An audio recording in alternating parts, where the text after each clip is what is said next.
Evening आशाताई, तर तुम्हा सर्वांचं स्वागत आहे तुमच्या स्वतःच्या हक्काच्या अशा ज्ञानप्रबोधिनी या यूट्यूब चॅनलमध्ये। तर मैत्रिणींनो, आज आपला व्हिडिओ असणार आहे की HBYC किटचा वापर, याच्या मार्गदर्शक सूचना कुठल्या आहेत किंवा HBYC किट अंतर्गत आपल्याला कुठलं साहित्य भेटतं आणि त्याचा वापर आपण कशा प्रकारे करायचा।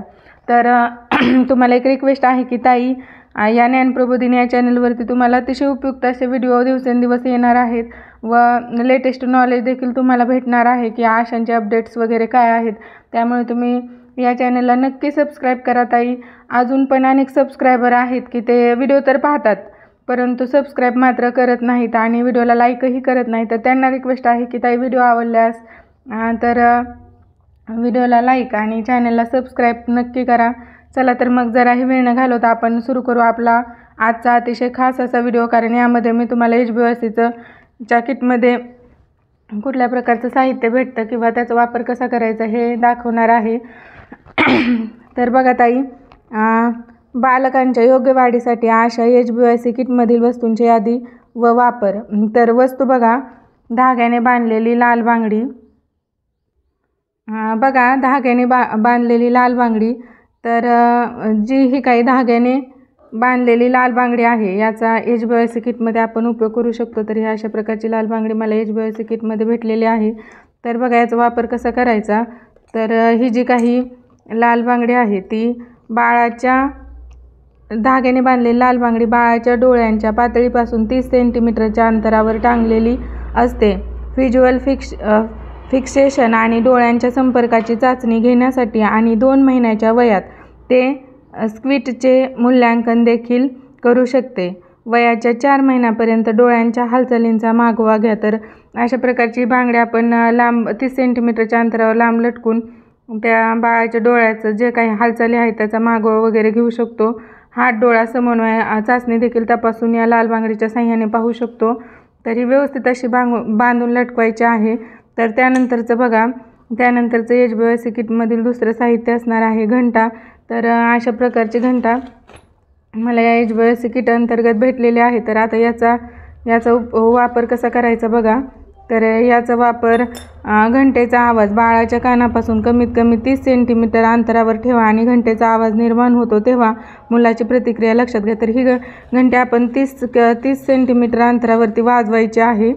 30 सेंटीमीटर अंतरावरती वाजवायची आणि जो काही आवाज निर्माण होतो तर त्यावरती मुलं कुठली प्रतिक्रिया देतात ते आपण नोट करायचं आहे।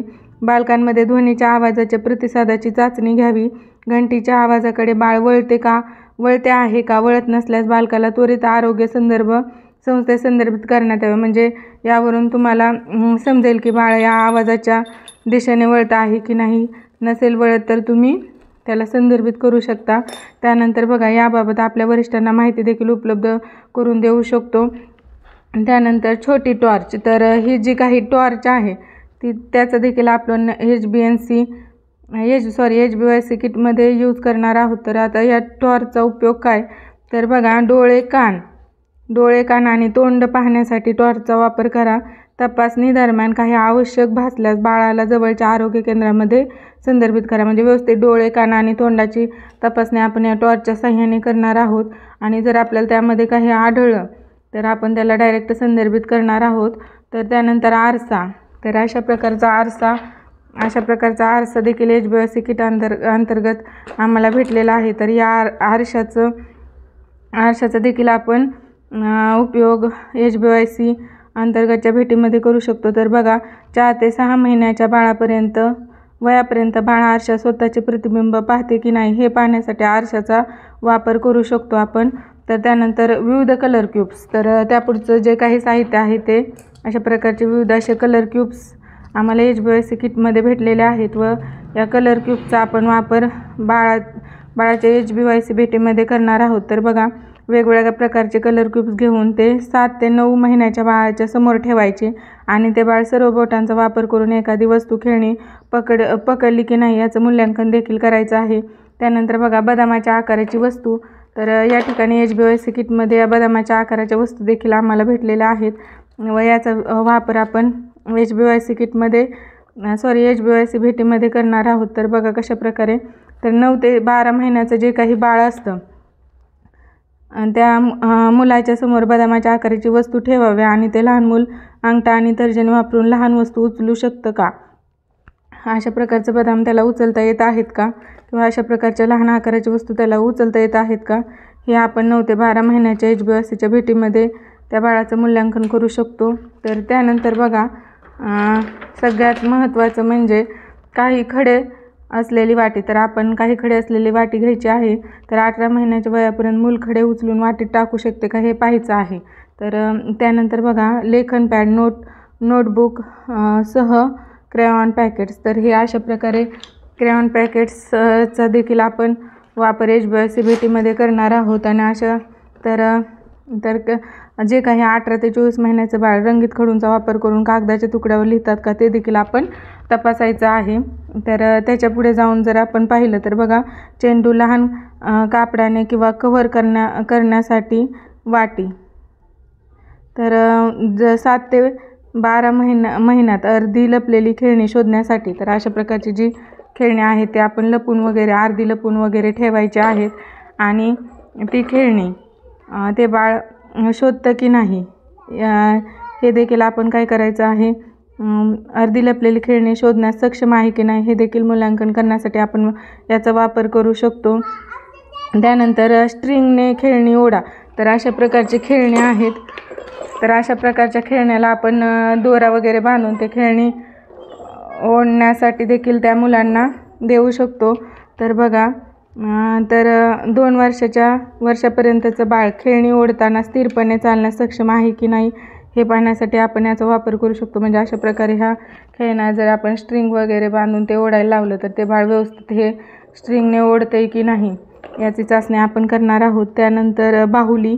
तर बघा, 2 ते 3 वर्षाच्या मुलांमध्ये नाटकाच्या खेळाची चाचणी घेण्यासाठी वापरले जाते. तर अशा प्रकारची बाहुली HbA1c किटमध्ये आपल्याला भेटते आणि त्याचा यूज आपण HbA1c भेटीमध्ये करू शकतो. तर बघा, लॅमिनेशनसह लहान चित्रपुस्तिका. तर जी काही लहान चित्रपुस्तिका आहे ती 18 महिन्यांच्या वयापर्यंत लहान मूल चित्रपुस्तकातील सारख्या वस्तू ओळखण्यास आणि त्याचं नाव देण्यास सक्षम आहे की नाही हे आपण पाहू शकतो. तर अशा प्रकारची ही जी काही चित्रांची बुक आहे तर ती आपण दाखवून त्याला ह्या प्राणी वगैरे ओळखता येतात का. 2 ते 3 बघा, 18 महिन्यापर्यंत लहान मुलं चित्रपुस्तकातील सारख्या वस्तू ओळखण्यास सक्षम आहे का हे आपण हे करायचं आहे, बघायचं आहे. तर अशा प्रकारचं हे चित्रांचं बुक देखील आहे. त्यानंतर गृहभेटीसाठी किट साहित्य वाहून नेण्यासाठी बॅग. आशाने HbA1c भेटी दरम्यान HbA1c किटमधील सर्व साहित्य एकत्रितपणे नेण्याकरता बॅग उपलब्ध करून देण्यात येते. तर अशा प्रकारचा हा HbA1c किटचा वापर कशा प्रकारे करायचा, कुठल्या वयोगटातील मुलांसाठी करायचा यावरती हा अतिशय महत्त्वाचा व्हिडिओ आहे. त्यामुळे ताई हा व्हिडिओ स्किप करू नका. आणि हा व्हिडिओ तुमच्यापर्यंत पोहोचला असेल तर तुमच्या इतर अशा मैत्रिणींपर्यंत देखील नक्की पोहोचवा. धन्यवाद.